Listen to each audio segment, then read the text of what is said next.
Namaskar students. Hope you are hale and hearty, taking care of your health and your studies. My name is Jyotsna and I am from Education Department, Chandigarh. There had been many kings in the history who fought wars, who won wars, either to expand their kingdoms or to save their kingdoms. But do you know, there was one king in the history of India who won the biggest war of his life, and one fine day, he just left it all. Who was it?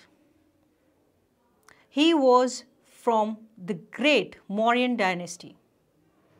Yes, you got it right. So today we are going to talk about Ashoka, the emperor who gave up war. Yes, that's the chapter number 7 of grade 6 book, Our Past Part 1. So, without wasting any time, let's get going. The Mauryas were a dynasty with 3 important rulers, Chandragupta, his son Bindusar, and Bindusar's son Ashoka. King Ashoka, the only king of India to give up violence after winning a war, was driven to do so because he was saddened by the aftermath of violence in the war. The Mauryan Empire was an efficient and highly organized autocracy with a standing army and civil service. That bureaucracy and its operation were the model for Arthashastra, the science of material gain, a work of political economy similar in the tone and scope to Niccolo Machiavelli's The Prince. In the wake of the death of Alexander the Great in 323 BC, Chandragupta or Chandragupta Maurya, founder of the Mauryan dynasty, conquered the Punjab region from the southeastern edges of Alexander's former empire. The Seleucids, a contending dynasty for the Alexander's legacy, attempted to advance into India in 305 BC. They were defeated, and after the conclusion of a treaty, the Seleucids and Mauryans maintained friendly relations. Now enjoying peace along the western border, Chandragupta was free to focus his military exploits to the east and to the south. By the end of his reign, he had extended his empire across northern India. His son Bindusar continued the empire's expansion well into the Deccan, stopping around the region known today as Karnataka. Bindusar's son Ashoka, who reigned from 265 to 238 BC, added Kalinga to the already vast empire. That addition would be the last, however, as a brutal conquest of that region led Ashoka to abandon military conquest. Rather, he embraced Buddhism and instituted Dharma as the state ideology. Much is known of the reign of the Buddhist Mauryan emperor from the edicts inscribed on exquisitely executed stone pillars that he had erected throughout his realm. Those edicts constitute some of the oldest deciphered original texts of India. After his conversion, his notion of conquest consisted of sending many Buddhists throughout Asia and commissioning some of the finest works of ancient Indian art. Now let's talk about a very big kingdom, an empire. Ashoka was one of the greatest rulers of history. He ruled empire founded by his grandfather Chandragupta Maurya over 2300 years ago. He was supported by a wise man named Chanakya or Kautilya.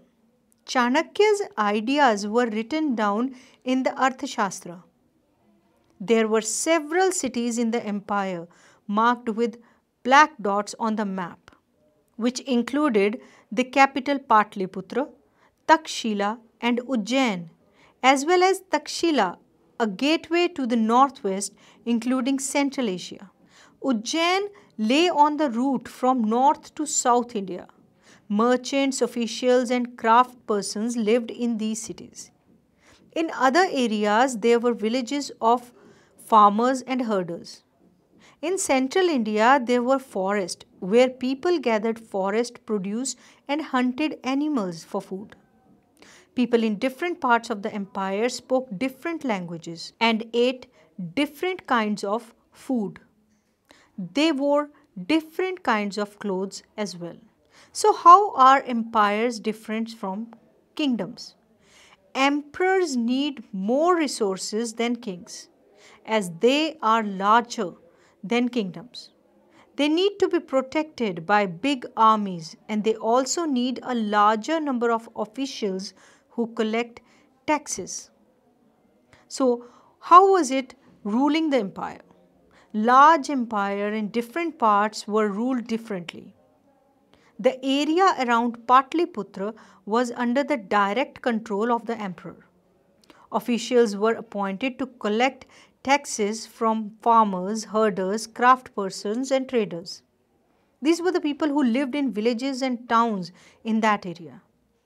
They also punished those who disobeyed the ruler's order, or the officials were given salaries. They also punished those who disobeyed the ruler's orders, and officials in these areas were given salaries. Messengers went to and fro. Also, spies kept a watch on the officials. The emperor supervised them all. With the help of members of the royal family and senior ministers, other areas or provinces were ruled from a provincial capital such as Takshila or Ujjain, with some amount of control from Patliputra. And royal princes were often sent as governors. Local customs and rules were probably followed, and there were vast areas between these centers. Mauryas tried to control roads and rivers important for transport. They collected whatever resources were available as tax and tribute. So, what was it? Tribute. Unlike taxes collected on a regular basis, tribute was collected as and when it was possible from people who gave a variety of things, more or less willingly. So, let's talk about Ashoka, a unique ruler. Ashoka the Great was the third king of the Mauryan Empire, best known for his renunciation of war, development of concept of dhamma, pious social conduct, and promotion of Buddhism, as well as his effective reign of a nearly pan-Indian political entity. At its height, under the Ashoka, the Mauryan Empire stretched from modern-day Iran through almost the entirety of the Indian subcontinent. Ashoka was able to rule this vast empire initially through the precepts of the political treaties known as Arthashastra, attributed to the Prime Minister Chanakya, also known as Kautilya and Vishnugupta, from the time span of 350 to 275 BC, who served under Ashoka's grandfather Chandragupta. And Chandragupta ruled from 321 to 297 BC, and he was the one who founded the Mauryan Empire. Ashoka means without sorrow, which was most likely his given name. He is referred to in his edicts carved in stones as Devanamapiya Piyadasi, which, according to scholars John Key, means beloved of the gods and gracious of men. He is said to have been particularly ruthless early in his reign, until he launched a campaign against the kingdom of Kalinga in 260 BC, which resulted in some carnage, destruction, and death. That Ashoka renounced war and in time converted to Buddhism, devoting himself to peace as exemplified in his concept of Dhamma, Most of what is known of him outside of his edicts comes from Buddhist texts which treat him as a model of conversion and virtuous behavior. The empire he and his family built did not last even 50 years after his death, although he was the greatest of the kings of one of the largest and most powerful empires in the antiquity. His name was lost to history until he was identified by the British scholar and Orientalist James Prinsep in 1837. Since then, Ashoka has come to be recognized as one of the most fascinating ancient monarchs for his decision to renounce war, his insistence on religious tolerance, and his peaceful efforts in the establishing Buddhism as a major world religion.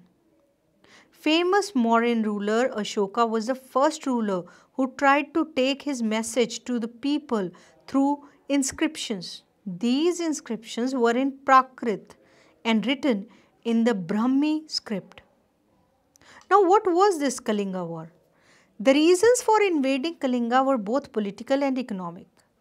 Kalinga was a prosperous region consisting of peaceful and artistically skilled people known as the Utkala. They were the first from the region who travelled offshore to the southeast for trade.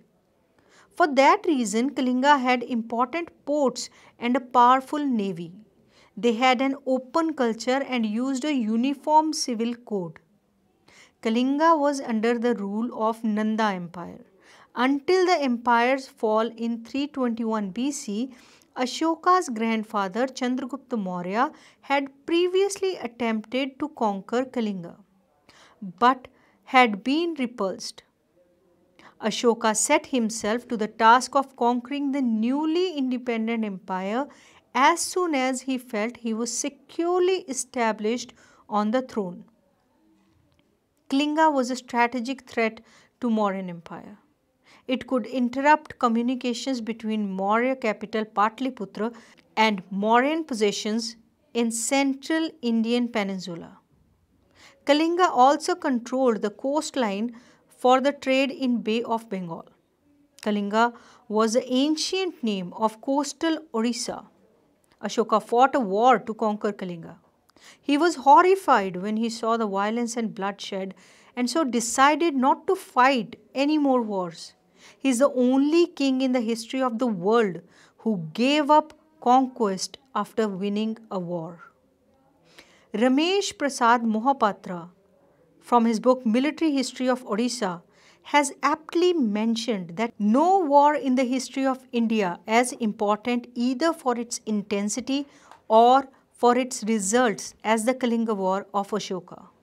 No wars in the annals of the human history has changed the heart of the victor from one of the wanton cruelty to that of an exemplary pity as this one. From its fathomless womb, the history of the world may find out only a few wars to its credit which may be equal to this war and not a single one that would be greater than this. The political history of mankind is really a history of wars, and no wars has ended with so successful a mission of the peace for the entire war-torn humanity as the War of Kalinga. And that gave birth to Dhamma. So what was Ashoka's Dhamma?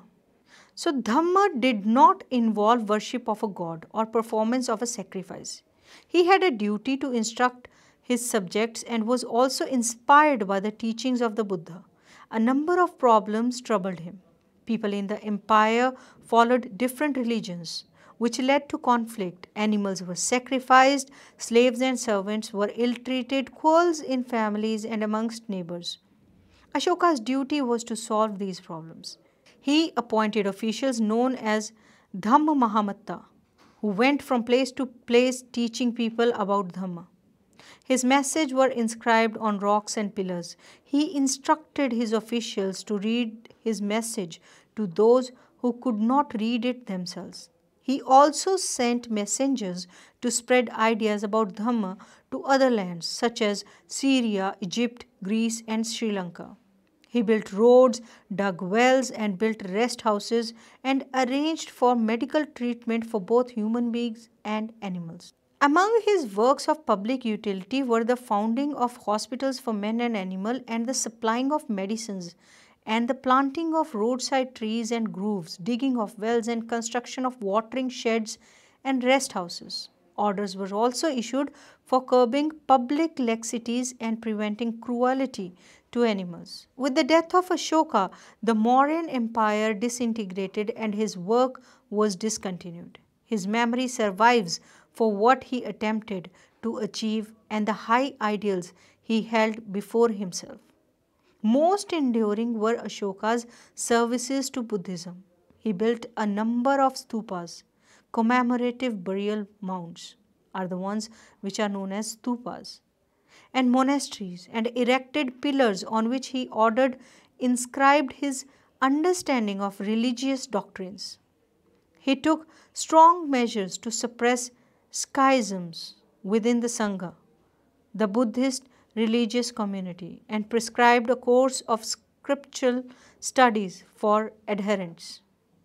The Sinhalese chronicles Mahamvasa says that when the order decided to send preaching missions abroad, Ashoka helped them enthusiastically and sent his own son and daughter as missionaries to Sri Lanka.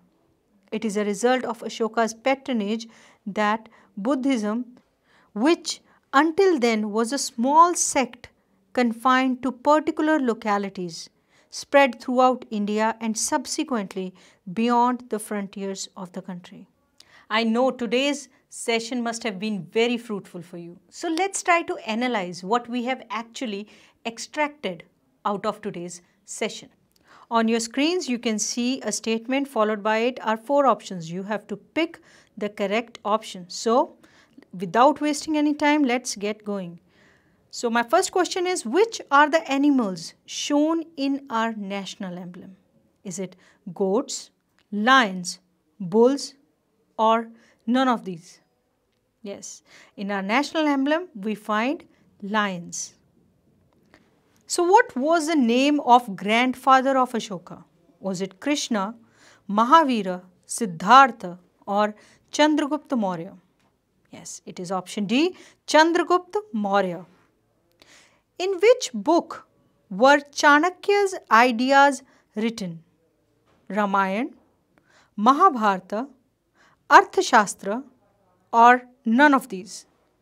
Yes, it was famous book called Arthashastra. Who was supported by a wise man named Chanakya? Ashoka, Bindusar, Chandragupta, or all of these? It was Chandragupta who was supported by a wise man named Chanakya. Who was Bindusar's son? Chandragupta, Siddhartha, Ramakrishna Paramhans, or Ashoka? Yes, it is Ashoka, who was the son of Bindusar. From which area was Takshila and Ujjain ruled? Patliputra, Bihar, Delhi, or Agra? Yes, option A, Patliputra is correct. I hope in today's session you have got to know why Ashoka was always called Ashoka the Great. For the obvious reason that there can be very few warriors of his stature who one fine day just stopped it all and started treading on the path of peace. Not only treading on the path of peace, but they started spreading this message to every nook and corner of the world. That's why he is still reminded in the world. We'll be back with many more videos. Till then, stay safe, stay healthy, and keep studying. Namaskar.